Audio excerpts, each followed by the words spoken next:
अच्छा, तो इंक्रीजिंग और डिक्रीजिंग फंक्शन को स्टार्ट करते हैं और यस, तो जब हम इंक्रीजिंग और डिक्रीजिंग फंक्शन की बात करते हैं तो हम बेसिकली सबसे पहले तो हम ग्राफ को देखेंगे कि किसी भी फंक्शन का ग्राफ क्या होता है और ग्राफ में क्या-क्या चीज़ें होती हैं, ठीक है? क्योंकि इंक्रीजिंग और डिक्रीजिंग फंक्शन को अगर हमें समझना है तो हमें ग्राफ के बारे में पता होना चाहिए, ठीक है? क्योंकि ग्राफिकली ही हम समझ सकते हैं कि फंक्शन जो है इंक्रीजिंग कब होगा और डिक्रीजिंग कब होगा। तो अब आपके पास क्या है the graph of the function. Graph of the function की जब भी हम बात करते हैं तो हमारे पास या तो हम डोमेन की बात करते हैं या हम कोडोमेन की बात करते हैं या हम वैल्यू ऑफ द फंक्शन की बात करते हैं। ठीक है, तो सबसे पहले हम डिस्कस कर लेते हैं इन चीज़ों को जो कि ग्राफ से रिलेटेड हैं। Values of the function, domain and range.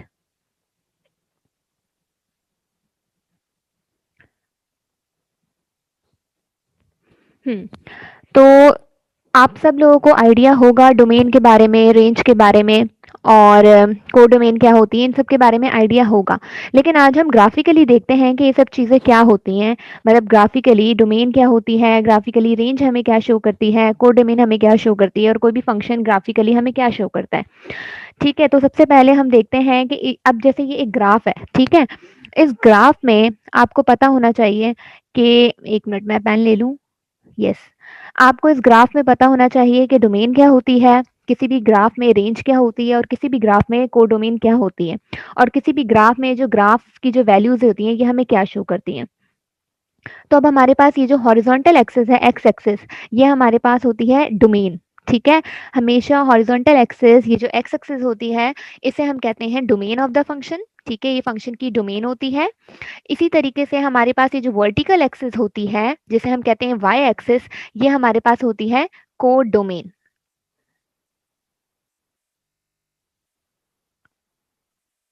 ठीक है, हॉरिजॉन्टल एक्सिस को हम कहते हैं डोमेन और वर्टिकल एक्सिस को हम कहते हैं कोडोमेन। ठीक है, डोमेन और कोडोमेन हमें पता लग गई। अब उसके बाद आपके पास ये एक कर्व दिख रहा है आपको। इस कर्व को हम कहते हैं कि ये किसी भी फंक्शन का ग्राफ है। ठीक है, ये कर्व हमें शो करता है ग्राफ को। तो वो ग्राफ कोई भी हो सकता है, जिसे हम डिनोट करते हैं y equals to f of x. इसे जनरली हम बेसिकली ऐसे ही डिनोट करते हैं। अब ये ग्राफ कुछ भी ये जो फंक्शन है वो कुछ भी हो सकता है। ठीक है, अब यहाँ पर आपके पास, अब आप रेंज देखें। रेंज क्या होती है? रेंज क्या होती है आपके पास? रेंज आपके पास जहां से आपका फंक्शन का ग्राफ जो है वाई एक्सिस में स्टार्ट होता है और जहां तक जाता है, मतलब फंक्शन की जो हाइट होती है, जो आपके जो ग्राफ है, ये जो फंक्शन का ग्राफ है, इस ग्राफ की जो हाइट होती है वो हमें शो करती है रेंज किसी भी फंक्शन की। अब यहाँ पर देखें, इस फंक्शन की जो हाइट है वो यहाँ से स्टार्ट हो रही है, तो इट मीन्स कि आपकी रेंज जो है यहाँ से स्टार्ट हो रही है। अब इस फंक्शन की जो पीक है, जो हाईएस्ट वैल्यू है, वो ऑब्वियसली यहाँ पर है, इस फंक्शन की हाईएस्ट वैल्यू। तो यहाँ पर आपके पास ये फंक्शन की जो रेंज है वो यहाँ पर एंड हो रही है। तो फंक्शन की रेंज क्या होती है? फंक्शन की रेंज आपको बताती है हाइट ऑफ द ग्राफ, जहां से ग्राफ स्टार्ट होता है और जहां पर ग्राफ की मतलब हाईएस्ट वैल्यू होती है। तो यहाँ से लेके यहाँ तक आपके पास क्या होगी? रेंज होगी। कोडोमेन और रेंज में आपके पास बहुत ही छोटा सा डिफरेंस है कि कोडोमेन में आपके पास तकरीबन तमाम के तमाम एलिमेंट्स आ जाते हैं, मतलब वाई एक्सिस कंप्लीटली आपके पास कोडोमेन होती है। लेकिन रेंज आपके पास क्या होती है कि जिन एलिमेंट्स पर फंक्शन का ग्राफ ड्रॉ होता है, वो आपके जहां पर फंक्शन का ग्राफ स्टार्ट होता है और जहां पर फंक्शन की वैल्यू हाईएस्ट वैल्यू जो पीक वैल्यू होती है वो, तो वो आपके पास क्या होती है? वो आपके पास रेंज ऑफ द फंक्शन होती है। ठीक है, तो हम कह सकते हैं कि रेंज जो है कोडोमेन का सबसेट है। रेंज जो है कोडोमेन से छोटी हो सकती है, क्योंकि कोडोमेन में तो हमारे पास बहुत इनफाइनाइट नंबर्स हो सकते हैं। वर्टिकल एक्सिस में आपके पास बहुत सारे नंबर्स हो सकते हैं, बट रेंज क्या है? रेंज सिर्फ वही है जहां पर आपका फंक्शन का ग्राफ स्टार्ट हो रहा है और जहां पर आपका फंक्शन का ग्राफ जो है उसकी हाईएस्ट वैल्यू आ रही है। ठीक है, इसी तरीके से आपके पास डोमेन क्या है? ये आपके पास एक्स एक्सिस है और डोमेन में वही आपके पास जहां से आपके पास ये पॉइंट जो है स्टार्ट हो रहा है और जहां पर आपके पास फंक्शन का ये जो एक्स पॉइंट है एंड हो रहा है, तो यहाँ से लेकर यहाँ तक आपके पास डोमेन होती है। ठीक है, अच्छा, फिर उसके बाद अगर हम देखें कि किसी भी फंक्शन में आपके पास वैल्यू ऑफ द फंक्शन क्या शो करती है। अब वैल्यू ऑफ द फंक्शन को मैं आपको बता दूं कि वैल्यू ऑफ द फंक्शन आपकी कुछ भी नहीं होती। वैल्यू ऑफ द फंक्शन को हम रेंज कहते हैं। ठीक है, रेंज या फिर वैल्यू ऑफ द फंक्शन बात एक ही है। अब यहाँ पर एक ग्राफ है, ठीक है? इस ग्राफ को हम थोड़ा अंडरस्टैंड करते हैं कि ये ग्राफ हमें क्या शो कर रहा है। ये ग्राफ बेसिकली आपके पास एक्स एक्सिस है, ठीक है? और इस ग्राफ में आपके पास वाई एक्सिस है। ये जो एक्स एक्सिस है ये हमें शो कर रहा है टाइम को, ठीक है? कि हमारे पास टाइम क्या है। और इसी तरीके से जो वाई एक्सिस है ये हमें शो कर रहा है टेम्परेचर को, कि टेम्परेचर क्या है, ठीक है? अब आपके पास, अब आप यहाँ देखें, एक्स एक्सिस जो होती है, जो हॉरिजॉन्टल एक्सिस होती है, वो हमेशा इंडिपेंडेंट होती है, ठीक है? इसे हम कहते हैं इंडिपेंडेंट। इसी तरीके से जो वाई एक्सिस होती है इसे हम कहते हैं डिपेंडेंट।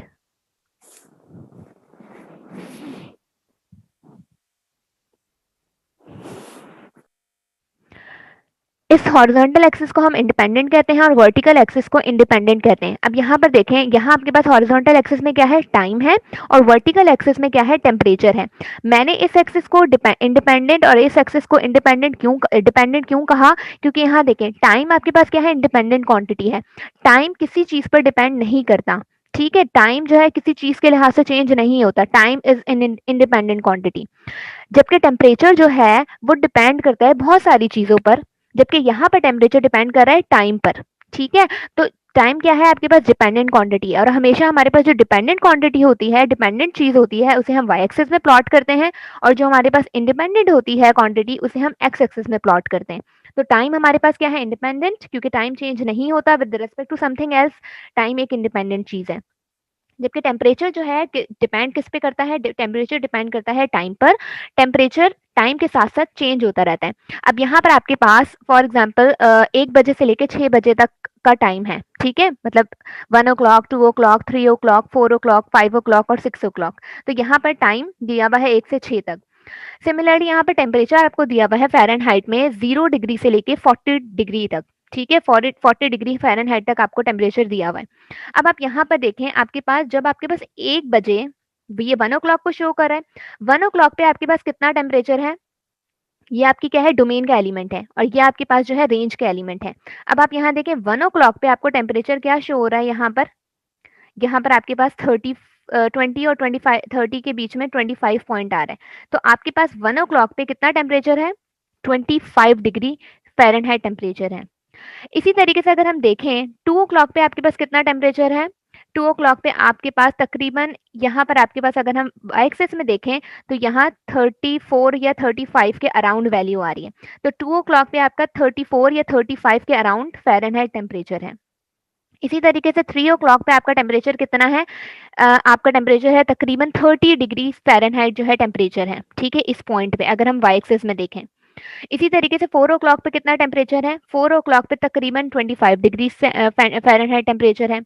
5 o'clock पे कितना टेम्परेचर है, 5 o'clock में 5 o'clock में 20 फ़ारेनहाइट टेम्परेचर है।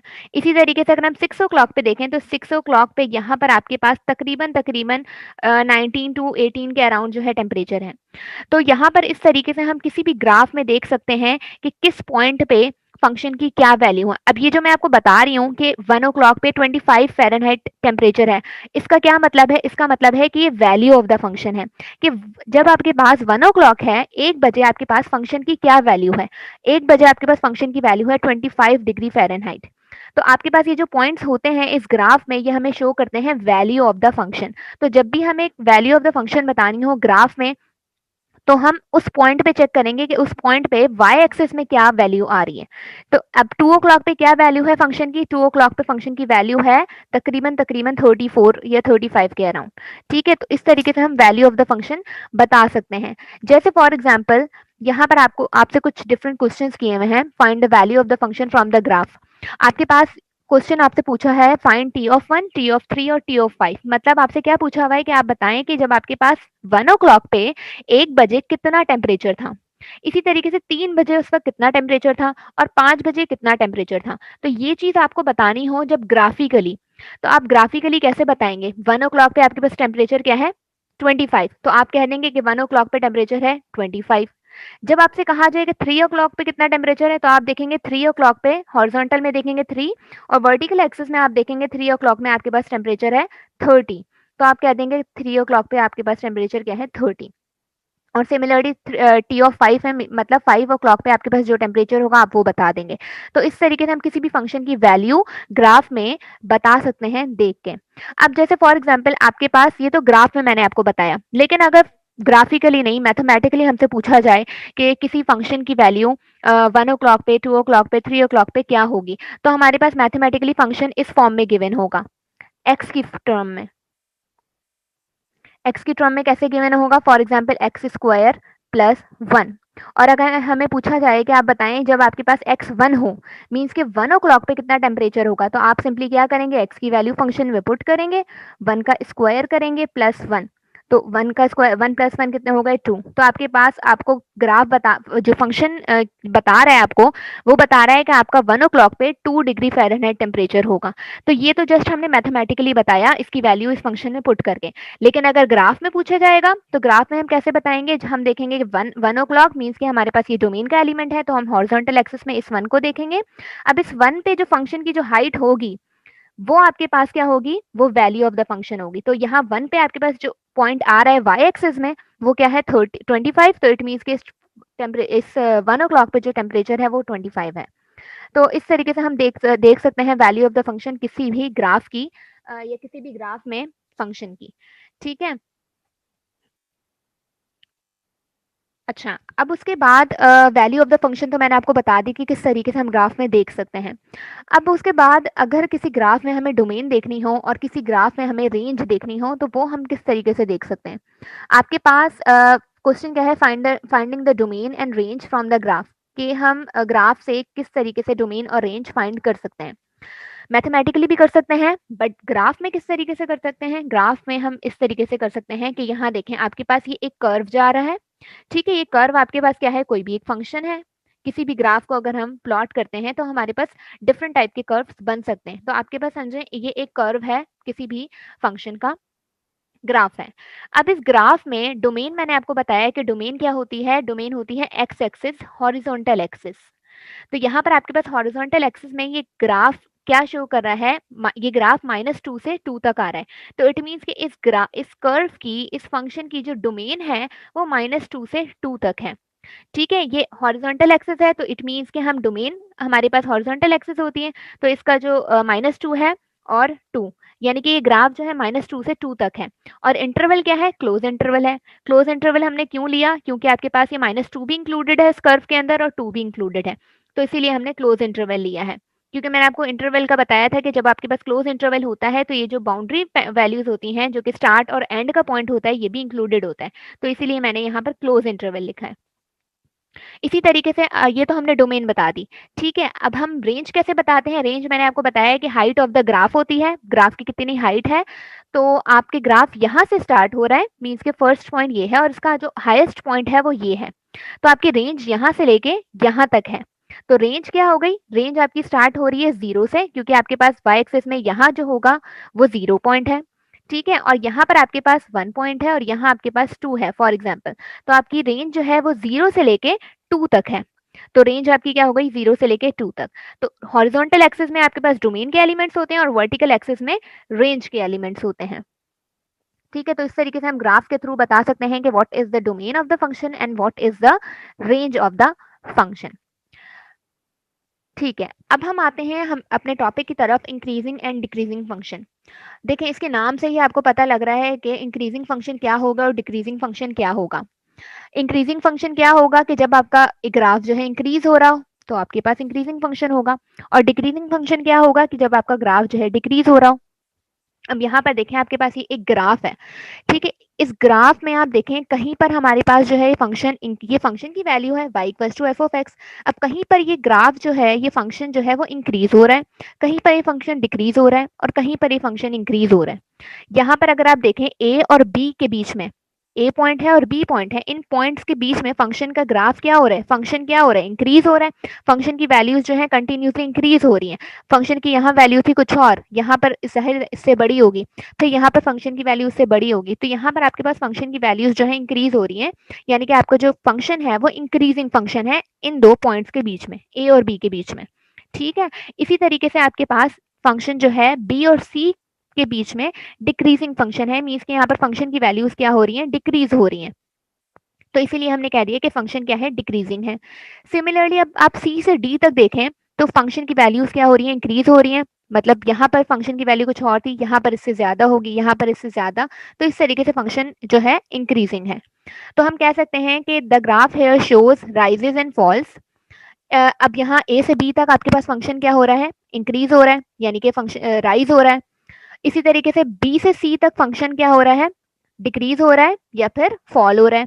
इसी तरीके से सी से डी तक फंक्शन क्या हो रहा है, इंक्रीज हो रहा है या फिर अगेन राइज हो रहा है। ठीक है।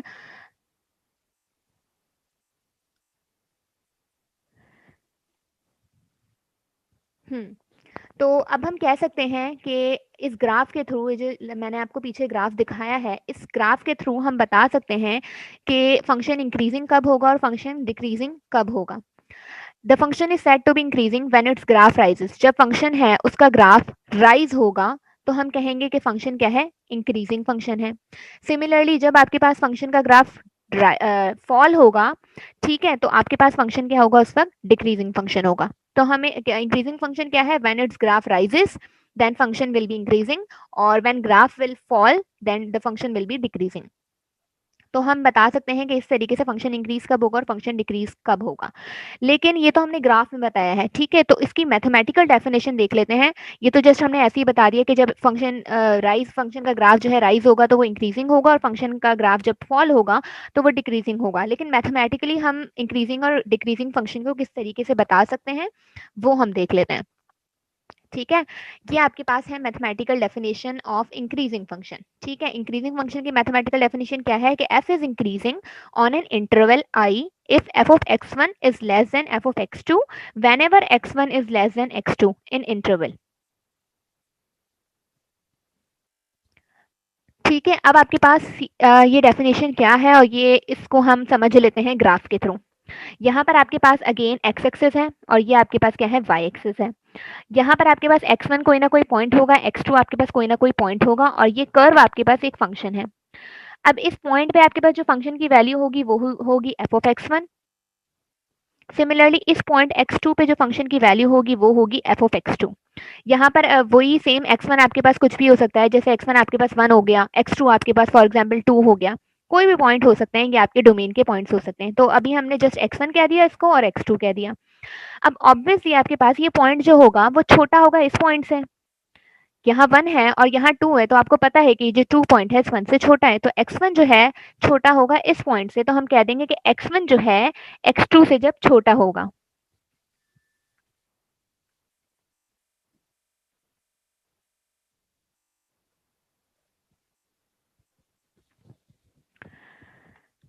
जी, तो जब x1 जो है x2 से छोटा होगा तो आप यहाँ देखें, यहाँ पर x1 पे आपके पास वैल्यू है f ऑफ x1 और x2 पे आपके पास वैल्यू है f ऑफ x2।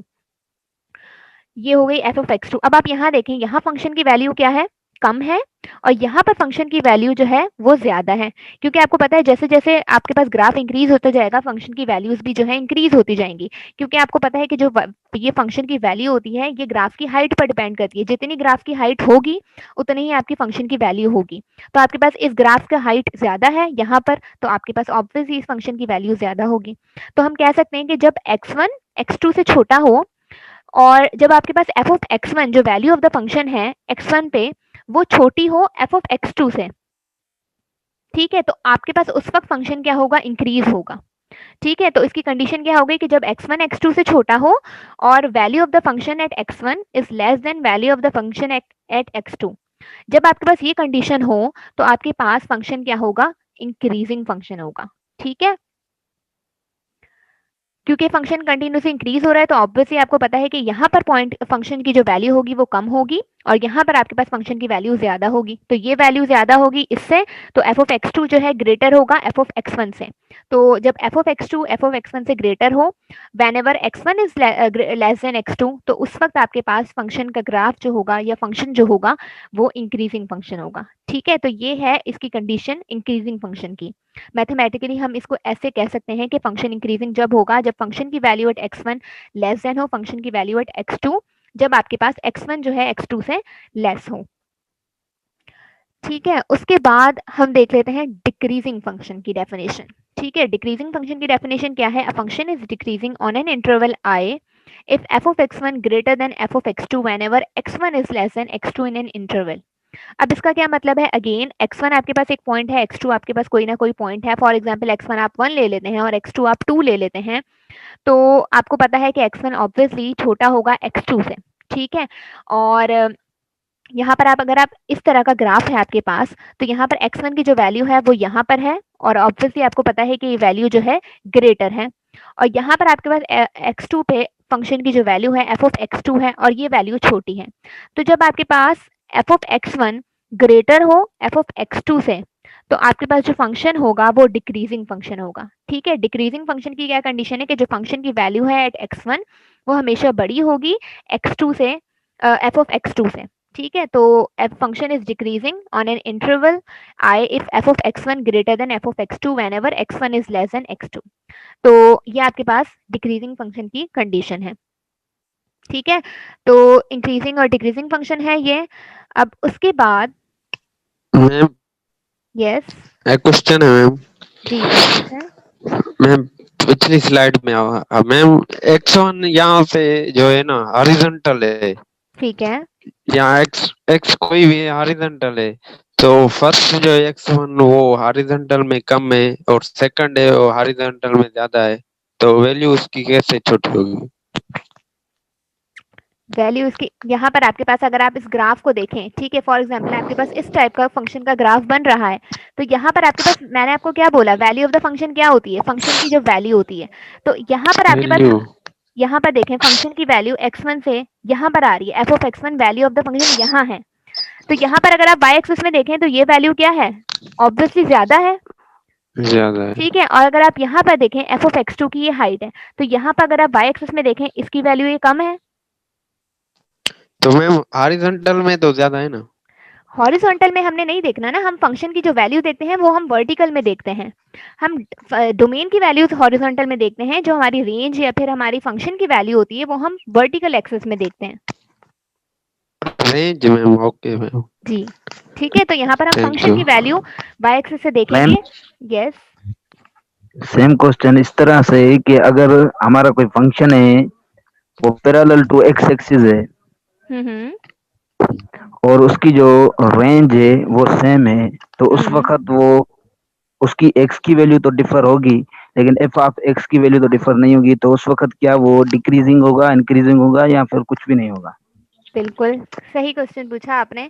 उस वक्त फंक्शन हमारे पास क्या होगा, उस वक्त फंक्शन हमारे पास, आपका क्वेश्चन ये है कि जब आपके पास y एक्सिस में मतलब फंक्शन की जो वैल्यू है थ्रू आउट सेम है, ठीक है, जबकि आपके पास यहाँ पर x की वैल्यू से चेंज हो रही है लेकिन y की वैल्यू कांस्टेंट है, तो उस वक्त आपके पास फंक्शन का जो ग्राफ होगा वो कांस्टेंट होगा ना। वो उसे हम इंक्रीजिंग भी नहीं कहेंगे, उसे हम डिक्रीजिंग भी नहीं कहेंगे, हम कहेंगे कि हमारे जो फंक्शन है वो कांस्टेंट है, ठीक है।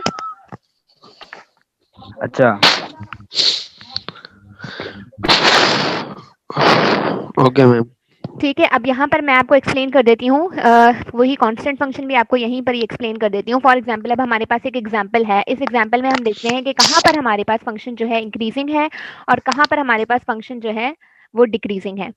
तो अब यहाँ पर आपके पास ये एक्स एक्सिस है और ये एक्स एक्सिस आपको शो कर रही है एज को, ठीक है, किसी कोई भी एक पर्सन है उसकी एज को शो कर रही है ये एक्स एक्सिस, ठीक है, क्योंकि एज है ऑब्वियसली ये भी आपके पास टाइम को ही शो करती है और ये भी किसी पे डिपेंड नहीं करती। और ये जो वेट है ये ऑब्वियसली डिपेंडेंट क्वांटिटी है और डिपेंड करता है वेट आपकी एज पर, तो ये डिपेंडेंट हो गया और इसे हमने वर्टिकल एक्सिस में प्लॉट कर दिया। अब अगर हम इस ग्राफ में देखें आपके पास ये जो इस ग्राफ में इस ग्राफ को प्लॉट किया हुआ है, ठीक है। अब हम इस ग्राफ को अगर हम इस फंक्शन को ऑब्जर्व करें, ठीक है, हम फंक्शन को नाम दे देते हैं एफ ऑफ एक्स। अब यहाँ पर आपके पास फंक्शन है जीरो, जीरो से स्टार्ट हो रही है, मतलब आपकी जो डोमेन की एलिमेंट्स हैं वो जीरो से लेके, अगर आप देखें फंक्शन कहाँ तक इंक्रीजिंग है, ये फंक्शन इंक्रीजिंग है तकरीबन 25 तक। जब आपके पास जीरो से लेके 25 तक ये फंक्शन क्या है, इंक्रीजिंग है, तो इंटरवल आपका क्या है, जीरो से 25। इंटरवल मैंने आपको बताया आपके डोमेन के एलिमेंट्स होते हैं, ठीक है। तो अब 0 से 25 तक आपके पास ये जो फंक्शन का ग्राफ है वो क्या है, इंक्रीजिंग है, ठीक है। सिमिलरली अगर आप यहाँ देखें इंक्रीजिंग हो गया, अब आपके पास यहाँ से लेके यहाँ तक फंक्शन का ग्राफ क्या है, कांस्टेंट है, मतलब ना ही इंक्रीजिंग है ना ही डिक्रीजिंग है, कांस्टेंट है। तो हम कह सकते हैं कि इंटरवल आपका यहाँ क्या होगा 25 और यहाँ पर आपके पास क्या होगा 35। तो 25 से 35 तक ना ही फंक्शन का ग्राफ इंक्रीज हो रहा है ना ही फंक्शन का ग्राफ डिक्रीज हो रहा है। फंक्शन क्या है, फंक्शन कांस्टेंट फंक्शन है यहाँ से, ठीक है। इसी तरीके से फिर दोबारा 35 से लेके यहाँ अगर आप आए 40 तक, 35 से 40 तक आपका जो फंक्शन का ग्राफ है वो दोबारा इंक्रीज हो रहा है, ठीक है। इसी तरीके से अगर आप 40 से आए, 40 से लेके 50 तक आपका फंक्शन का ग्राफ क्या हो रहा है, डिक्रीज हो रहा है। तो हम कह देंगे कि 40 से 50 तक फंक्शन डिक्रीजिंग है। फिर आप यहाँ देखें 50 से थ्रू आउट इनफाइनाइट तक या आपकी जो एज है, जितनी भी एज है वहां तक आपका ग्राफ जो है कांस्टेंट है, मतलब 50 से लेके अगर ये इनफाइनाइट तक जा रहा है तो हम कह देंगे कि इनफाइनाइट तक आपका ग्राफ जो है वो कांस्टेंट जा रहा है, ठीक है, क्योंकि ना ही इंक्रीज हो रहा है ना ही डिक्रीज हो रहा है, तो ऑब्वियसली यहाँ पर आपका ग्राफ जो है कांस्टेंट है, ठीक है मैम जी। मैम ये जो कांस्टेंट है इसे हम मैथमेटिकल कैसे लिखेंगे, थोड़ा समझाना। जी, इस कांस्टेंट को हम मैथमेटिकली कैसे लिखेंगे मैं बता देती हूँ। अच्छा, यहाँ पर यही एक्सप्लेन किया हुआ है कि इंक्रीजिंग होगा इन इंटरवल्स में, फंक्शन डिक्रीजिंग होगा इन इंटरवल्स में और फंक्शन कांस्टेंट होगा इन इंटरवल्स में, जो कि पीछे मैंने आपको एक्सप्लेन किया, ठीक है। यही ग्राफ्स मैंने आपको शो किए हैं, तो यहाँ पर यही बताया हुआ है कि फंक्शन इंक्रीजिंग होगा इन इंटरवल्स में, फंक्शन डिक्रीजिंग होगा इन इंटरवल्स में और फंक्शन कांस्टेंट होगा इन इंटरवल्स में। अच्छा, अब इसका क्या मतलब है, अगर हम इस ग्राफ को थोड़ा ऑब्जर्व करें, यहाँ पर आपके पास जब आपके पास इंटरवल 0 से 25 तक है तो आपके पास कंटिन्यूसली जो है, जो पर्सन है उसका वेट इंक्रीज हो रहा है 0 से लेके 25 एज तक। ये एज को शो कर रहा है, मतलब 0 से लेके 25 तक जब बंदे की एज थी तो 0 से 25 तक, 25 ईयर्स तक उस पर्सन ने कंटिन्यूसली अपना वेट जो है गेन किया है, उसका वेट जो है इंक्रीज हुआ है। इसी तरीके से जब 25 से 35 तक उसकी एज हुई तो उस पीरियड में उस बंदे ने वेट गेन नहीं किया, उसका वेट जो है सेम रहा, थ्रू आउट सेम रहा उन 10 ईयर्स के पीरियड में। फिर उसके बाद जब उसकी एज 35 से 40 तक अगेन उसने वेट गेन किया, फिर 40 से लेके 50 तक वेट जो है लूज हुआ उस पर्सन का, और फिर 50 से लेके जब उसकी एज 80 तक पहुंच गई तो उसका जो वेट था वो थ्रू आउट सेम था, ठीक है। तो इस तरीके से हम कह सकते हैं कि उस पर्सन की वेट जो है इंक्रीज हुआ और कब डिक्रीज हुआ, तो वो हम इस तरीके से बता सकते हैं कि the person gain weight until age 25 तक उसका वेट गेन होता रहा कंटिन्यूसली, फिर जो है इस पीरियड में उसका वेट जो है कांस्टेंट रहा, फिर इस पीरियड में जो है उसका अगेन वेट राइज हुआ, फिर लूज हुआ, फिर कांस्टेंट रहा, ठीक है। तो अब मैथमेटिकली आपने पूछा कि मैथमेटिकली हम किस तरीके से बता सकते हैं। मैथमेटिकली हम बता सकते हैं किसी भी फंक्शन को कांस्टेंट या कोई भी फंक्शन डिक्रीजिंग कब है, इंक्रीजिंग कब है और कांस्टेंट कब है, through the help of derivatives हम किस तरीके से बता सकते हैं कि फंक्शन इंक्रीजिंग कब होगा, डिक्रीजिंग कब होगा और कांस्टेंट कब होगा। इसे हम कहते हैं डेरिवेटिव टेस्ट, ठीक है। हम डेरिवेटिव टेस्ट करते हैं और उसके थ्रू हम बताते हैं कि फंक्शन जो है डिक्रीजिंग कब होगा, इंक्रीजिंग कब होगा और कांस्टेंट कब होगा। अब यहाँ पर आपके पास एक ग्राफ है, ठीक है। इस ग्राफ में आप देखें फंक्शन क्या है, डिक्रीजिंग है। फिर आपके पास यहाँ पर आपके पास फंक्शन क्या है, कांस्टेंट है, और यहाँ पर आपके पास फंक्शन क्या है, इंक्रीजिंग है। तो अब आप यहाँ देखें जब आपके पास डेरिवेटिव 0 से लेस होगा तो फंक्शन क्या होगा, डिक्रीजिंग होगा। जब आपके पास फंक्शन का डेरिवेटिव जो है वो 0 के बराबर होगा तो आपके पास जो फंक्शन का ग्राफ होगा वो कांस्टेंट होगा। जब आपके पास फंक्शन का डेरिवेटिव 0 से ग्रेटर होगा तो आपके पास फंक्शन का ग्राफ इंक्रीजिंग होगा। ये हम डेरिवेटिव्स के थ्रू बताते हैं। अब डेरिवेटिव्स के थ्रू हम कैसे बता रहे हैं कि डिक्रीजिंग है, इंक्रीजिंग है या कांस्टेंट पे ये 0 है, तो हम कैसे कह रहे हैं कि 0 से लेस होगा तो फंक्शन का डेरिवेटिव जो है फंक्शन का ग्राफ डिक्रीजिंग होगा। तो अब आप यहाँ देखें, मैंने आपको बताया था स्लोप। आपके पास डेरिवेटिव क्या होता है, डेरिवेटिव सिंपली स्लोप को कहते हैं हम, ठीक है। स्लोप को हम डेरिवेटिव कहते हैं। तो अब यहाँ पर आपके पास ये स्लोप अगर आप देखें तो ये स्लोप की जो डायरेक्शन है वो नेगेटिव डायरेक्शन है। तो जब भी आपके पास नेगेटिव डायरेक्शन होगी तो ऑब्वियसली उसका जो डेरिवेटिव होगा, ये स्लोप होगा, वो नेगेटिव होगा, और जब नेगेटिव होगा तो वो 0 से लेस होगा, ठीक है। इसी तरीके से इंक्रीजिंग में आपके पास ग्राफ इंक्रीज हो रहा है तो यहाँ पर फंक्शन में जो चेंज आ रहा है वो पॉजिटिवली चेंज आ रहा है। जब फंक्शन में पॉजिटिवली चेंज आ रहा है तो उसका जो डेरिवेटिव होगा या उसका स्लोप होगा वो 0 से बड़ा होगा, क्योंकि वो पॉजिटिव चेंज आ रहा है। सिमिलरली आपके पास यहाँ पर डेरिवेटिव 0 के बराबर होगा, क्योंकि यहाँ से लेकर यहाँ तक तो कोई चेंज ही नहीं आ रहा। जब यहाँ से लेकर यहाँ तक कोई चेंज ही नहीं आ रहा तो फंक्शन का डेरिवेटिव क्या होगा? 0 होगा।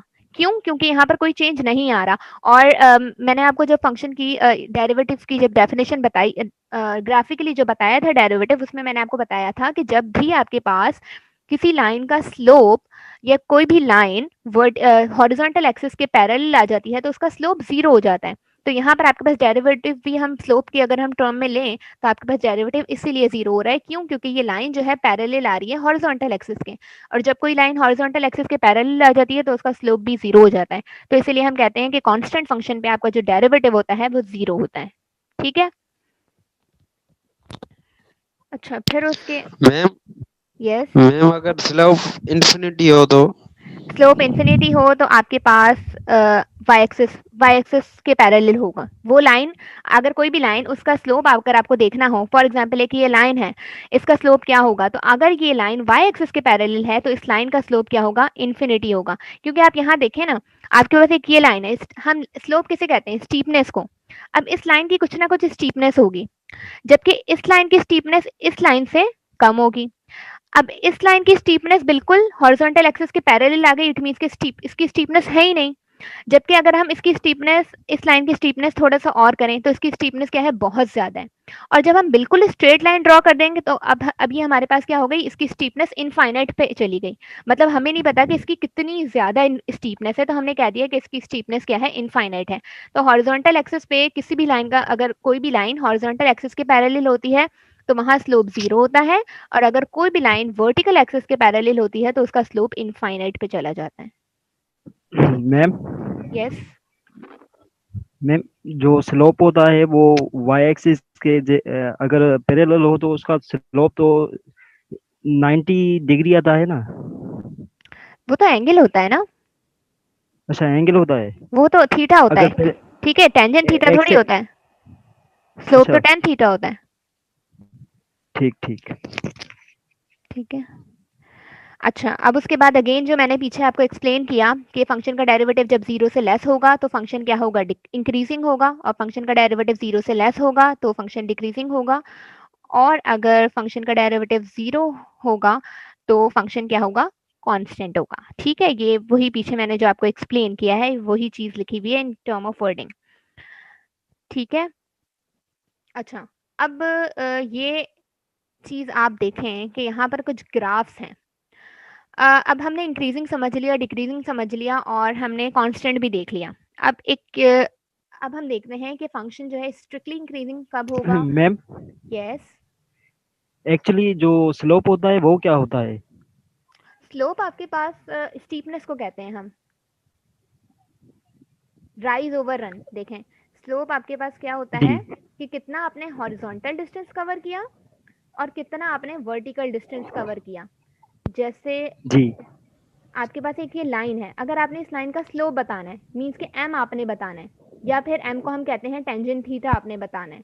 तो आपको पता है टेंजेंट थीटा किसके बराबर होता है? अगर हम टेंजेंट थीटा या स्लोप अगर हम देखें तो इसका वर्टिकल डिस्टेंस जो भी होगा उसे हम डेल्टा वाई कह देते हैं। फॉर एग्जाम्पल हॉरिजॉन्टल डिस्टेंस जो होगा उसे हम डेल्टा एक्स कह देते हैं।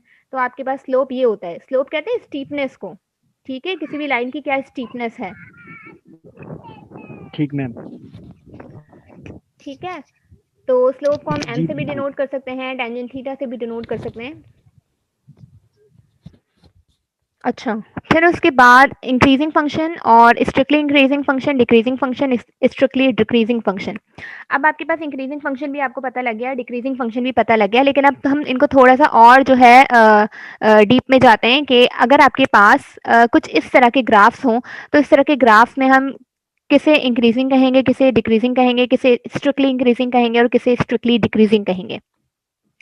जब भी आपके पास फंक्शन का ग्राफ कंटिन्यूसली इंक्रीज हो रहा हो, लेकिन कुछ ना कुछ पॉइंट्स पे आपके पास फंक्शन का ग्राफ जो है कांस्टेंट भी आ रहा हो, जैसे अब अगर आप यहाँ देखें, यहाँ पर कंटिन्यूसली फंक्शन का ग्राफ इंक्रीज नहीं हो रहा, यहाँ से लेके यहाँ तक फंक्शन का ग्राफ सेम है, फंक्शन की वैल्यूज जो है सेम है, यहाँ से लेके यहाँ तक इंक्रीज हुआ, फिर यहाँ से लेके यहाँ तक फंक्शन की वैल्यू सेम रही, फिर दोबारा इंक्रीज हुआ, फिर इस पॉइंट से लेके इस पॉइंट तक फंक्शन की वैल्यू सेम रही।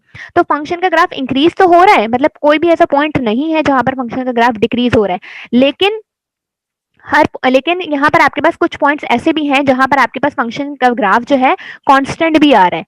तो आपके पास इस टाइप के फंक्शन को हम क्या कहेंगे, इंक्रीजिंग फंक्शन कहेंगे, कि जब आपका ग्राफ कंटिन्यूसली इंक्रीज नहीं हो रहा हो, कहीं ना कहीं आपका ग्राफ कांस्टेंट भी आ रहा हो, ठीक है, तो वो इंक्रीजिंग फंक्शन होता है। सिमिलरली स्ट्रिक्टली इंक्रीजिंग फंक्शन क्या होता है, स्ट्रिक्टली इंक्रीजिंग फंक्शन वो फंक्शन होता है कि जब आपका ग्राफ कहीं भी कांस्टेंट ना आए, हर पॉइंट पे आपके फंक्शन की वैल्यू चेंज आ रही हो, हर पॉइंट पे आपका जो ग्राफ है वो इंक्रीज हो रहा हो। अब आप इस ग्राफ में देखें, आपके पास हर पॉइंट पे फंक्शन जो है इंक्रीज हो रहा है, किसी भी पॉइंट पे फंक्शन डिक्रीज या फिर किसी भी पॉइंट पे फंक्शन जो है कांस्टेंट नहीं आ रहा। तो ये इस टाइप का जो फंक्शन होता है वो उसे हम कहते हैं स्ट्रिक्टली इंक्रीजिंग फंक्शन, ठीक है। तो अगर हम इसकी कंडीशन को देखें तो यहाँ पर हम कह सकते हैं, ये एक पॉइंट है फॉर एग्जाम्पल, यहाँ पर हम कह सकते हैं कि एफ ऑफ x1 वो लेस देन तो होगा एफ ऑफ x2 से, लेकिन आपके पास वो इक्वल भी हो सकता है, ठीक है, क्योंकि इन दो पॉइंट्स के बीच में आपके पास, आपको पता है कि फंक्शन क्या है, कांस्टेंट भी आ रहा है। तो अगर हम जब हम इंक्रीजिंग फंक्शन की बात करते हैं तो हम ये इक्वालिटी की साइन भी लगा सकते हैं कि ये जो फंक्शन की वैल्यू है वो किसी ना किसी पॉइंट पे सेम भी आ सकती है। अगर दो पॉइंट्स हैं x1 और x2, तो आपके पास इन दो पॉइंट्स पे फंक्शन इक्वल भी आ सकता है। बट अगर आप इन दो पॉइंट्स की बात करें तो इन दो पॉइंट्स पे आपके पास ये फंक्शन ये वैल्यू छोटी होगी और ये वाली वैल्यू बड़ी होगी। तो बस इक्वालिटी, जब भी इंक्रीजिंग फंक्शन होगा तो हम ये लाइन लगा देंगे, ये हमें शो करती है कि ये जो फंक्शन है और ये वाला जो फंक्शन है ये दोनों बराबर भी हो सकते हैं, इन दोनों की वैल्यूज बराबर भी हो सकती हैं, ठीक है। स्ट्रिक्टली इंक्रीजिंग की क्या कंडीशन होगी, स्ट्रिक्टली इंक्रीजिंग की कंडीशन यही होगी कि एफ ऑफ x1 जो है हमेशा छोटा होगा एफ ऑफ x2 से, यानी कि आपके पास जो जैसे जैसे वैल्यूज x की इंक्रीज होती जाएंगी वैसे वैसे वैल्यूज जो फंक्शन की है वो भी इंक्रीज होती जाएंगी। तो ये आपके पास स्ट्रिक्टली इंक्रीजिंग की कंडीशन है। डिक्रीजिंग फंक्शन क्या होता है, डिक्रीजिंग फंक्शन भी आपके पास ऐसा फंक्शन जो कि डिक्रीज हो रहा होता है, कभी भी इंक्रीज नहीं होता। डिक्रीजिंग फंक्शन क्या होता है कि ऐसा फंक्शन जो कि कभी भी इंक्रीज नहीं होता, डिक्रीज हो रहा होता है, लेकिन कुछ ऐसे पॉइंट्स होते हैं जहां पर आपके पास फंक्शन जो है कांस्टेंट भी आ जाता है। मतलब हर पॉइंट पे जरूरी नहीं है कि ये इंक्रीज हो, किसी ना किसी पॉइंट पे ये कांस्टेंट भी हो सकता है, लेकिन ये कभी भी इंक्रीज नहीं होगा। तो इस टाइप के फंक्शन को हम कहेंगे डिक्रीजिंग फंक्शन, ठीक है। और इसकी भी कंडीशन यही हो सकती है कि एफ ऑफ x1 हमेशा बड़ा होगा या फिर इक्वल भी हो सकता है एफ ऑफ x2 के, ठीक है, क्योंकि किसी ना किसी पॉइंट पे अगर ये x1 है और ये x2 है तो इन दोनों पॉइंट्स पे ये फंक्शन की वैल्यूज जो है वो इक्वल भी आ सकती हैं। तो डिक्रीजिंग के लिए हम यहाँ पर ये लाइन भी लगा देंगे, ठीक है। स्ट्रिक्टली डिक्रीजिंग का मतलब क्या है कि ऐसा ग्राफ या ऐसी फंक्शन की वैल्यूज जो कि कंटिन्यूसली डिक्रीज हो रही हो, कोई भी ऐसा पॉइंट ना हो डोमेन का जिस पॉइंट पे वो फंक्शन जो है कांस्टेंट आ जाए। मतलब कंटिन्यूसली आपके पास फंक्शन जो है डिक्रीज हो रहा होता है, कहीं पर भी फंक्शन कांस्टेंट नहीं होता, कहीं पर भी फंक्शन इंक्रीजिंग नहीं होता, तो वो आपके पास क्या होता है, स्ट्रिक्टली डिक्रीजिंग फंक्शन। और इसकी कंडीशन क्या है, ये फंक्शन की जो वैल्यू है वो हमेशा बड़ी होगी x1 पे x2 से, ठीक है। तो फंक्शन की वैल्यू x2 पे जो होगी वो हमेशा छोटी होगी x1 से। जैसे अगर ये x1 है, ठीक है, तो इधर आपके पास फंक्शन की वैल्यू यानी कि फंक्शन की जो हाइट है वो ज्यादा है, और यहाँ पर अगर आपके पास x2 है तो यहाँ पर आपके पास फंक्शन की जो हाइट है वो कम है। यहाँ पर आप देखें फंक्शन की हाइट ज्यादा है, जबकि यहाँ पर आपके पास फंक्शन की हाइट क्या है, कम है, ये कम है, और जबकि ये हाइट क्या है, ज्यादा है। तो यहाँ पर स्ट्रिक्टली डिक्रीजिंग में हमेशा फंक्शन की वैल्यू x1 पे जो है वो ज्यादा होगी एज कम्पेयर टू x2। तो ये है increasing, strictly increasing, decreasing function, strictly decreasing function. और अगर इसकी डेफिनेशन देखें तो इसकी डेफिनेशन है इंक्रीजिंग की कि जब x1 x2 से छोटा हो तो उस वक्त फंक्शन जो है, फंक्शन की ये कंडीशन होगी। जब आपके पास x1 x2 जो है, x1 लेस देन हो x2 से, तो फंक्शन की ये कंडीशन होगी स्ट्रिक्टली इंक्रीजिंग में। डिक्रीजिंग होगा फंक्शन तो आपके पास ये कंडीशन है, और स्ट्रिक्टली डिक्रीजिंग होगा तो फंक्शन की ये कंडीशन है, ठीक है। तो ये आपके पास सिंपल है स्ट्रिक्टली इंक्रीजिंग, इंक्रीजिंग, डिक्रीजिंग और स्ट्रिक्टली डिक्रीजिंग फंक्शन, ठीक है। तो बस यही हमने देखना था, बाकी इसकी एग्जाम्पल्स वगैरह तो कोई नहीं है, जस्ट हमें पता होना चाहिए कि फंक्शन इंक्रीजिंग कब होगा, डिक्रीजिंग कब होगा, स्ट्रिक्टली इंक्रीजिंग कब होगा, स्ट्रिक्टली डिक्रीजिंग कब होगा और कांस्टेंट कब होगा। तो ये यहीं तक था। Ma'am yes. डेरिवेटिव में एक क्वेश्चन था। जी पूछें। अगर हमारे पास कोई फंक्शन है, हम उसकी डेरिवेटिव करते हैं तो मतलब कि उसका स्लोप निकल के आता है, मतलब रिजल्टेंट उसका स्लोप आता है जी। हमेशा।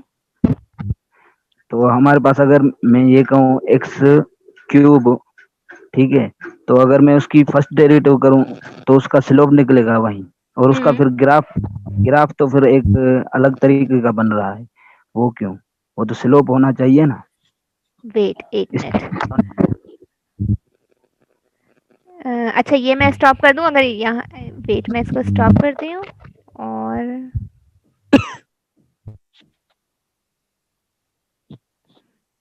अस्सलाम वालेकुम।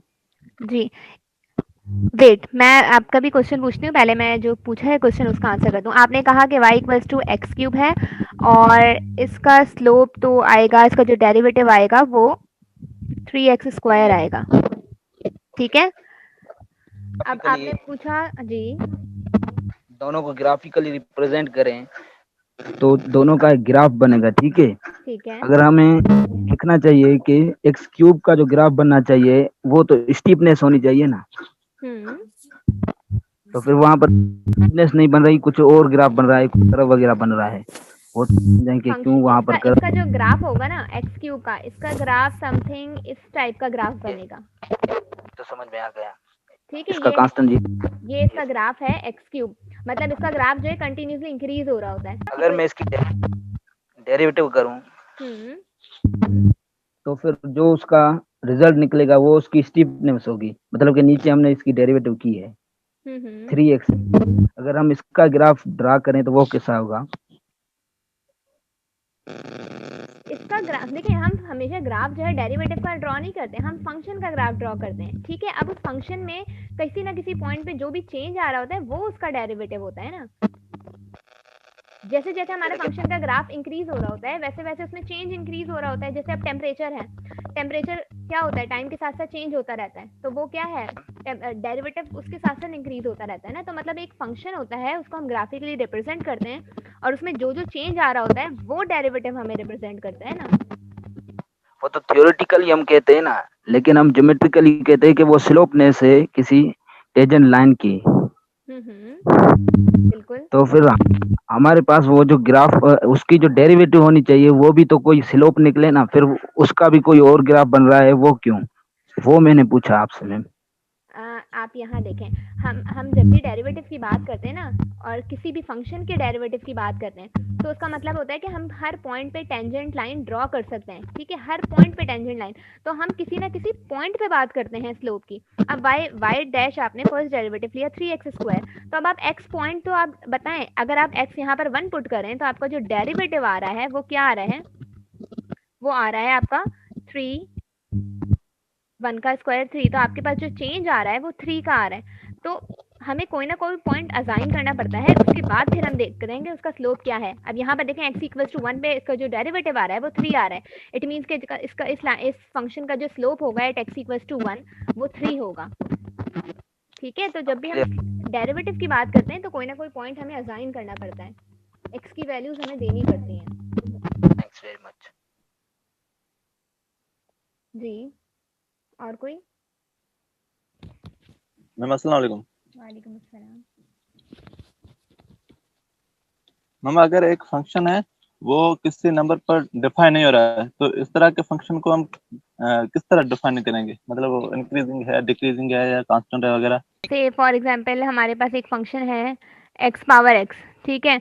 अब आपको पता है कि ये फंक्शन जो है x इक्वल्स टू 0 पर डिफाइन नहीं है। ठीक है। क्योंकि आपको पता है अगर आप x इक्वल्स टू 0 पुट करेंगे तो आपके ऊपर 0 पावर 0 आएगी जो कि एक इनडिटर्मिनेट फॉर्म है और डिफाइंड नहीं है। तो फिर इस टाइप के मतलब अगर इस पॉइंट पे x इक्वल्स टू 0 पे हम इस फंक्शन की वैल्यूज नहीं फाइंड कर पा रहे तो फिर हम अगेन वही एल हॉपिटल रूल अप्लाई करते हैं और फिर हम फाइंड करते हैं कि x इक्वल्स टू 0 पे इस फंक्शन का ग्राफ क्या होगा या इस फंक्शन की वैल्यू क्या होगी। ठीक है। तो हम फिर एल हॉपिटल रूल अप्लाई करते हैं। मैम वो तो करते हैं, लेकिन जो उसका ग्राफ होगा ना उसको हम क्या कहेंगे कि वो इंक्रीज हो रहा है, डिक्रीज हो रहा है या देखें लेकिन उसके इस ग्राफ पॉइंट को कुछ नहीं हो उसके रहा। ग्राफ को हम जब बता सकते हैं जब हमें उस फंक्शन की वैल्यू पता लग जाए। जैसे फॉर एग्जांपल मैंने आपको एक एग्जांपल करवाई थी, मैंने आपको x पावर x का ग्राफ करवाया था। अब x पावर x का ग्राफ जब मैंने आपको करवाया था तो x मैंने जब 1 लिया था तो y आपको 1 मिल रहा था, x जब 2 लिया था तो y आपको 4 मिल रहा था। तो x इक्वल्स टू 1 और 2 पे तो हम इजीली जो है फंक्शन की जो वैल्यू है 1 और 4 हमने ड्रॉ कर ली थी, ठीक है। लेकिन x इक्वल्स टू 0 पे फंक्शन का ग्राफ क्या आ रहा है, तो यहाँ देखें आपके पास फंक्शन का ग्राफ कुछ इस तरीके से बन रहा था, तो मीन्स कि इंक्रीजिंग हो रहा था। लेकिन अब आपके पास x इक्वल्स टू 0 पे हम नहीं बता सकते थे कि फंक्शन का ग्राफ इंक्रीजिंग हो रहा है या डिक्रीजिंग हो रहा है। मतलब जिस पॉइंट पे हमें फंक्शन की वैल्यू मिल जाए उस पॉइंट पे तो हम बता सकते हैं कि फंक्शन इंक्रीजिंग है या डिक्रीजिंग है। x इक्वल्स टू 1 पे हमें पता है कि फंक्शन इंक्रीज हो रहा है, x इक्वल्स टू 2 पे हमें 4 वैल्यू मिल रही है, तो ये भी फंक्शन क्या हो रहा है, इंक्रीज हो रहा है। तो जिस पॉइंट पे हमें फंक्शन की वैल्यू मिल जाए वहां तो हम इजीली बता सकते हैं कि फंक्शन इंक्रीजिंग है या डिक्रीजिंग है। बट x इक्वल्स टू 0 जिस पर हमें फंक्शन की वैल्यू नहीं मिल रही, तो हम कैसे बता सकते हैं कि फंक्शन इंक्रीजिंग है या डिक्रीजिंग है। हाँ, फिर उसके बाद हम इसमें क्या करते हैं कि हम एल हॉपिटल रूल अप्लाई करते हैं, और एल हॉपिटल रूल अप्लाई करने के बाद हम उस फंक्शन की वैल्यू फाइंड करते हैं। फॉर एग्जाम्पल हमने एल हॉपिटल रूल अप्लाई किया और हमें पता लग गया कि x इक्वल्स टू 0 पे जो है y की वैल्यू यानी कि इस फंक्शन की जो वैल्यू है वो 1 होगी। तो हमें पता लग गया एल हॉपिटल रूल से फंक्शन की वैल्यू, तो 0 पे हमें पता है कि हमें पॉइंट क्या मिल रहा है 1। तो अब आपके पास फंक्शन का ग्राफ अब आप इजिली बता सकते हैं कि x इक्वल्स टू 0 पे फंक्शन इंक्रीज हो रहा है या डिक्रीज हो रहा है। ठीक है, तो हम कुछ टेक्निक्स अप्लाई करके सबसे पहले हम फंक्शन की वैल्यू फाइंड करते हैं उस पॉइंट पे, फिर हम बताते हैं कि फंक्शन इंक्रीज हो रहा है या डिक्रीज हो रहा है। मैम अस्सलाम वालेकुम। वालेकुम अस्सलाम। मैम मेरा क्वेश्चन ये था कि आपने पहले पढ़ाया था लिबनीज रूल पढ़ाया था हमें, लिबनीज हम्म, थ्योरम। उसमें आपने बताया था कि अगर दो फंक्शन प्रोडक्ट फॉर्म में हो तो हम उसका nth डेरिवेटिव कैसे निकालते हैं। बिल्कुल। फिर मैंने आपसे क्लासरूम में पूछा था कि अगर तीन फंक्शन हो तो भी हम्म, हम उसका निकाल सकते हैं, आपने जवाब दिया था। तो उसकी कोई एग्जाम्पल करवा दें कि हम किस तरह निकालेंगे। देखें मैं आपको इसका एग्जांपल कैसे करवाऊँ, क्योंकि लेबनिज़ थ्योरम देखें जब 2 फंक्शंस के लिए हम करते हैं तो तभी इतना मुश्किल होता है, ठीक है? तो 3 फंक्शंस के लिए करेंगे तो हमारे लिए और मुश्किल हो जाएगा। क्यों मुश्किल होगा? क्योंकि जब सिंपल जैसे आपको पास x cos x आपके पास ये एक फंक्शन है, ठीक है? और साइन फंक्शन, ठीक है? आपके पास 3 फंक्शन है। अगर आप इसमें सिंपल इसका फर्स्ट डेरिवेटिव फाइंड करते हैं तो अगेन आपको ये मुश्किल लगता है। क्यों? क्योंकि इसमें आपको 2 बार प्रोडक्ट रूल अप्लाई करना पड़ता है। पहले आप इन 2 फंक्शंस को u सपोज करते हैं और फिर इसको v सपोज करते हैं। इनमें प्रोडक्ट रूल अप्लाई करने के बाद फिर इसमें अगेन प्रोडक्ट रूल अप्लाई करते हैं। तो तब जाके आप सॉल्व करते हैं ना, इसका फर्स्ट डेरिवेटिव निकालते हैं। तो जी ऑब्वियसली हमने जब इसका nth डेरिवेटिव निकालना है तो इसमें हम भी लेबनीज़ थ्योरम 2 बार अप्लाई करना होगा, ठीक है? मतलब एक बार इसको u सपोज करके, एक बार इसको v सपोज करके, फिर दोबारा ये 2 फंक्शंस हैं इन पे भी हमें लेबनीज़ थ्योरम अप्लाई करना पड़ेगा, तो वो तो बहुत मुश्किल हो जाएगा। तो आप लेबनीज़ थ्योरम जब 3 फंक्शंस हो तो उसके लिए आप अप्लाई ना करें। या तो ऐसा हो कि आप कोई ऐसी टेक्निक यूज़ करें या कोई ऐसा फॉर्मूला ट्रिग्नोमेट्रिक फॉर्मूला यूज़ करें कि वो जो 3 फंक्शंस हैं वो आपके पास 2 फंक्शंस में कन्वर्ट हो जाए, फिर आप उसको लेबनीज़ थ्योरम से कर लें ईज़िली। ठीक है मैम। अच्छा मैम 2.5 में आपने दो क्वेश्चन की सोल्यूशन भेजी थी, थर्ड एंड फोर्थ की। जी, जी। तो उसके अंदर भी तो हम लेबनीज थ्योरम इस्तेमाल कर सकते थे लेकिन हमने नहीं किया। हाँ, बिल्कुल। और उसके लिए मैंने आपको बताया भी था कि हमारे पास देखिए जो पर्सनल मेरी ऑब्जर्वेशन थी, मेरी ऑब्जर्वेशन है कि लेबनीज़ थ्योरम हम बात एक ही है, आप लेबनीज़ थ्योरम से भी करें, आप भले सिंपल सक्सेसिव डेरिवेटिव्स लेके nth डेरिवेटिव फाइंड कर लें, बात सिंपल वही है।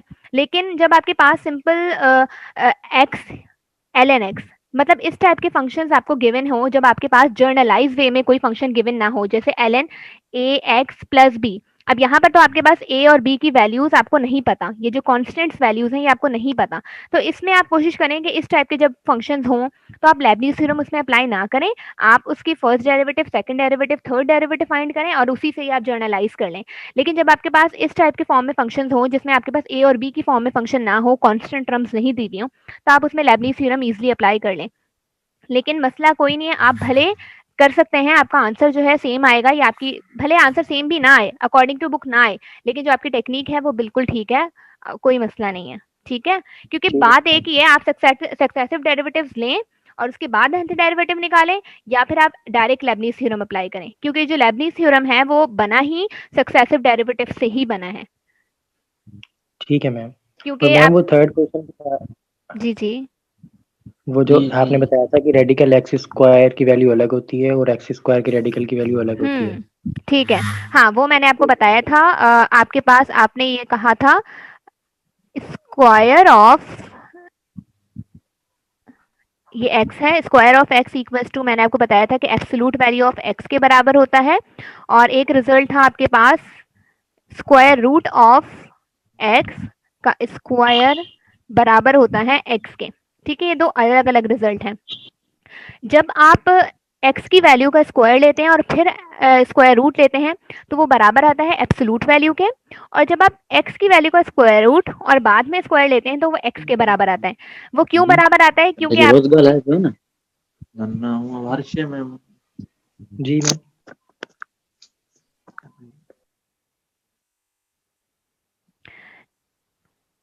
ठीक है, तो वो क्यों बराबर आता है? वेट, मैं पहले ये आंसर कर दूं। अगर आप यहाँ देखें, यहाँ पर पहले आप स्क्वायर करते हैं, उसके बाद स्क्वायर रूट लेते हैं, तो जब आप स्क्वायर करते हैं और अगर कोई नेगेटिव वैल्यू भी आ जाती है तो वो पॉजिटिव बन जाती है इस स्क्वायर की वजह से, और जब पॉजिटिव वैल्यू का आप स्क्वायर रूट लेते हैं तो आपके पास अगेन पॉजिटिव ही वैल्यू आती है। सिमिलरली एब्सोल्यूट में भी आपके पास क्या होती है, चाहे कोई नेगेटिव वैल्यू भी हो वो भी पॉजिटिव ही आती है। तो इसीलिए हम कहते हैं कि स्क्वायर लेके फिर स्क्वायर रूट लें तो तब भी आंसर सेम आएगा, और हम एब्सोल्यूट वैल्यू यानी कि कोई भी वैल्यू है वो एब्सोल्यूट के अंदर है तो तब भी आंसर सेम आएगा। जैसे फॉर एग्जाम्पल आपके पास x क्या है, -3 है। अगर हम -3 इन दोनों में रिजल्ट्स में प्रूफ करने की ट्राई करें तो देखें, यहाँ पर आप x का स्क्वायर करेंगे, मतलब -3 का स्क्वायर करेंगे, वो आएगा 9, और उसका फिर आप स्क्वायर रूट लेंगे तो माइनस वैल्यू है, ऑब्वियसली स्क्वायर है पहले तो वो प्लस बन जाएगी, पॉजिटिव की बन जाएगी, तो आपके पास ये 9 पॉजिटिव का बन जाएगा और आपके पास रिजल्ट आएगा 3। सिमिलरली जब आप -3 का एब्सोल्यूट लेंगे तो -3 का एब्सोल्यूट आपको पता है कि जब x आपके पास किसी भी टर्म का आप एब्सोल्यूट लेते हैं और अगर वो value for example x minus में होती है, जब ये वैल्यू जो है, मैं यहाँ बता देती हूँ, यहाँ पर आप देखें एब्सोल्यूट में ये आपके पास एब्सोल्यूट फंक्शन होता है, यहाँ पर x आपके पास -x होता है जब x की वैल्यू 0 से लेस होती है, तो यहाँ पर आपके पास x की वैल्यू क्या है, -3, जो कि 0 से छोटी है। इट मीन्स कि आपके पास जो एब्सोल्यूट वैल्यू x की होगी वो -x होगी, तो यहाँ पर हम क्या करेंगे, माइनस लगाएंगे क्योंकि हमें पता है नेगेटिव वैल्यू है, और x की वैल्यू क्या है, -3, तो माइनस माइनस क्या हो जाएगा, प्लस। तो इस रिजल्ट में ये दोनों प्रूव हो जाते हैं, तो हम तभी कहते हैं कि square of square root is equals to absolute of x। जबकि अगर हम यहाँ पर देखें, यहाँ पर पहले हम स्क्वायर रूट लेते हैं उसके बाद स्क्वायर लेते हैं तो वो x के बराबर होता है। यहाँ पर अगर आप यहाँ की बरी अगर आप -3 पुट करते हैं तो -3 का स्क्वायर रूट लेंगे फिर आप स्क्वायर लेंगे तो वो किसके बराबर होगा, वो बराबर होगा -3 के। 3 के बराबर नहीं होगा, वो -3 के बराबर होगा, क्योंकि -3 है, आपको पता है कि यहाँ से क्या आएगा, √3 आयोटा, फिर उसका स्क्वायर लेंगे आप, और स्क्वायर यहाँ स्क्वायर से √ कैंसिल, 3 बचेगा, और आयोटा स्क्वायर आपको पता है कि -1 के बराबर होता है, तो आपके पास रिजल्ट क्या हो जाएगा, -3। तो square of square root is equal to absolute of x, और square root of square is equal to x। Ma'am लेकिन अगर हमें कहीं का स्क्वायर खत्म करना होता है किसी वेरिएबल का तो हम उसके ऊपर स्क्वायर रूट ले लेते हैं, तो फिर भी तो हम कट करके इसको कर देते हैं ना। लेकिन वो आपके पास अगर x पॉजिटिव है तो तब हम कर देते हैं, लेकिन x अगर नेगेटिव में आ जाता है तो तब हम नहीं करते हैं। क्या मैम? ठीक है, ठीक। यस मैम जी।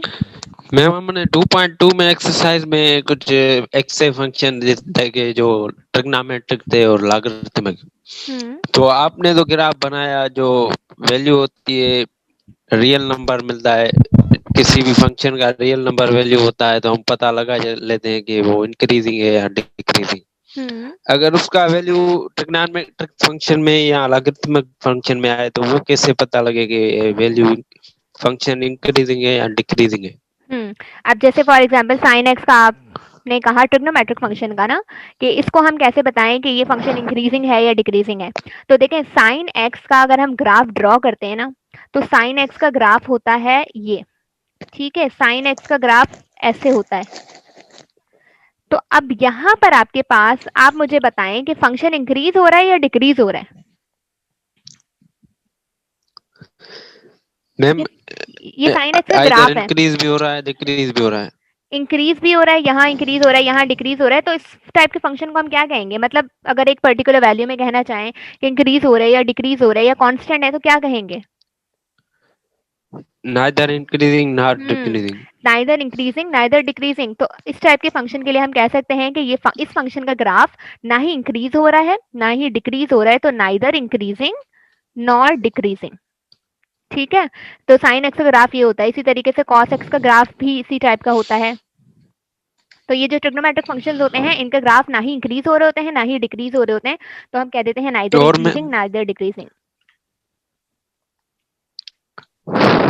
यस, मैम अगर लॉगरिथमिक हो या नेचुरल एक्सपोनेंशियल ई फॉर्म में इनके भी ग्राफ आप ड्रॉ कर सकते हैं। एक्सपोनेंशियल देखें, हर फंक्शन के आप ग्राफ ड्रॉ कर सकते हैं और ग्राफ के थ्रू आप इजीली आप बता सकते हैं कि वो फंक्शन इंक्रीजिंग है या डिक्रीजिंग है। जब हमारे पास किसी भी फंक्शन का ग्राफ मौजूद हो तो हम इजीली उसको देख के बता सकते हैं कि वो फंक्शन इंक्रीजिंग है या डिक्रीजिंग है। अब आपका ये क्वेश्चन होगा कि हम किस तरीके से इन फंक्शंस का ग्राफ ड्रॉ कर सकते हैं। तो इन फंक्शंस का ग्राफ हम इन फंक्शंस को हम चेंज करते हैं अलजेब्रिक फंक्शंस में और फिर हम ग्राफ ड्रॉ करते हैं। जैसे आपको पता है साइन एक्स किसके बराबर होता है? साइन एक्स बराबर होता है x minus x square upon 2 factorial, sorry 3 factorial plus x power 5 upon 5 factorial. तो ये आपके पास सीरीज फॉर्म में हम इसको एक्सपेंड करके फिर हम इसके ग्राफ जो है ड्रॉ करते हैं और फिर हम बता देते हैं कि इनका ग्राफ इंक्रीजिंग है डिक्रीजिंग है या नाइदर इंक्रीजिंग नाइदर डिक्रीजिंग है।